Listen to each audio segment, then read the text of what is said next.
Russia's move is an early test for the Ukrainian president-elect Volodymyr Zelenskiy, who won a landslide victory in Sunday's presidential election and has pledged to find a peaceful solution to the conflict.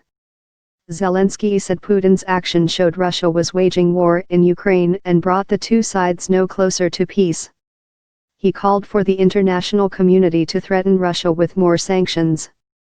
Outgoing President Petro Poroshenko said Russia might try to annex the Donbass region. The United States called the Putin's action absurd and destabilizing. Plans have been in the works for several months to streamline the issuing of Russian passports to residents of the two regions, according to sources close to the separatist administrations. If those plans had been announced before the Ukrainian election, it could have bolstered the chances of Poroshenko, the candidate Moscow least wanted to win. We have no desire to create problems for the new Ukrainian leadership, but to tolerate a situation in which people living in the territory of Donetsk and Luhansk Republic are generally deprived of any civil rights. This is already crossing the line from the point of view of human rights, Putin said. Criminal actions. Swathes of the Donetsk and Luhansk regions are now under the de facto control of the Moscow-backed rebels, while Ukraine says it is determined to reassert its control, a position backed by most Western countries. Zelenskyy's office said his priority was achieving peace but called Russia's actions another evident confirmation for the world community of Russia's true role as an aggressor state, which is waging a war against Ukraine, a statement said.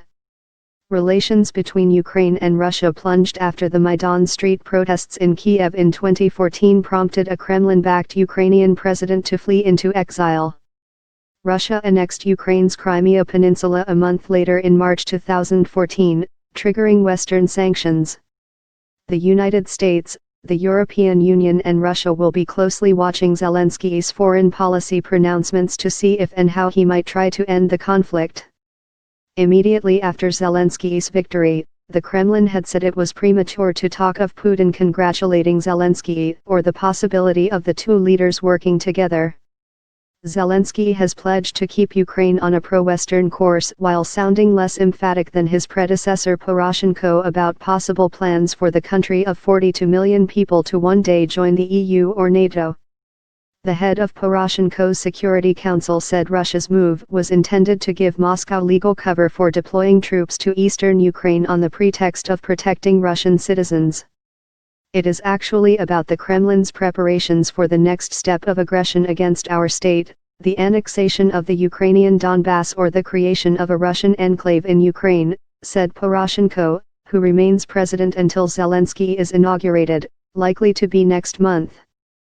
Poroshenko urged Ukraine's allies to prevent the worst scenario, to severely condemn the destructive and criminal actions of the Russian authorities and to strengthen the regime of international sanctions.